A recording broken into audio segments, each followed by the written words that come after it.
Hi there, welcome to poster patch number 5. Now this poster patch is on the topic of NLP model concept. Now NLP stands for Neuro Linguistic Programming. Now NLP was pioneered in the mid-20th century by an American psychologist called Milton Erickson, and it was really accelerated and brought forward in the early mid-1970s by a couple of American psychologists, one of which was called Richard Bandler, and they were real pioneers in bringing this forward into and away from mainstream clinical psychology. So NLP is a model of behavior modeling that we can all adapt to in order to create behavior change. So let's just talk ourselves through the poster we have here. So as you can see, NLP is dynamic and synergistic, and that's how it works. It's a pattern of working with clients in a relaxed state to tap into their thought processes, their view of the world, or their map of the world. So one of the presuppositions of NLP is the map of the world is not the territory. Interesting.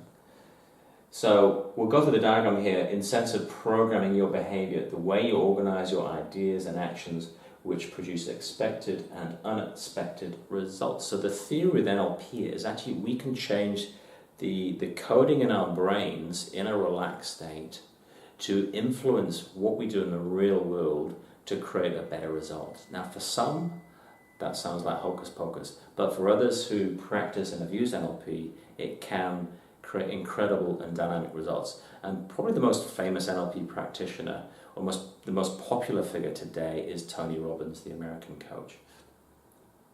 Secondly, here we have neuro, your thinking processes, the way you use your senses to understand what is happening around you. Now, part of the NLP practice is to understand what is our sensory perception. Are we a visual person?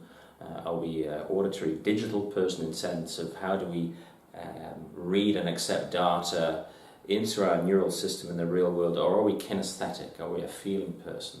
Do we feel it in our heart and our body?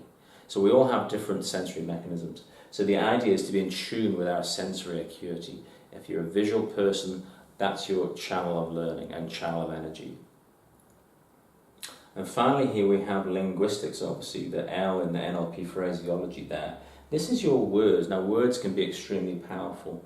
Now the theory here is the way you use your language and how it influences those around you. So words are extremely powerful, and for children, the wrong words can be intensely damaging. So the way we say things, not only to the outside world, to our wives or partners, or to our friends, or to even to our enemies, has a dramatic effect, but also not just the words that come out of our mouths in dialogue or conversation, communication, but actually the words we say to ourselves in our heads, so the inner voice. So there's methods within the NLP world to confront and disrupt that inner voice, particularly if that inner voice it has a negative impact on ourselves and how we feel. Because if we tell ourselves this and we believe it, that'll affect how we behave out in the real world. So that's a brief explanation here of the NLP model concept. There's lots of NLP practitioners out there. You can YouTube them right here and now, all over the web. Using NLP in a practiced and disciplined way with a therapist or a coach can produce phenomenal results. The two key things are really you have to be open and you need to be willing to change. And when I was being trained, the trainer said to me, he had a client who said, look, NLP, it's a load of rubbish, it doesn't work. And he batted that straight back. He says, yeah, you're right. It doesn't work, you work. So the whole idea is to get your brain to work to serve us, to carry us forward to achieve what we really want to achieve. So there we have it, the NLP model concept. I hope you took something away from that today. I'll see you soon.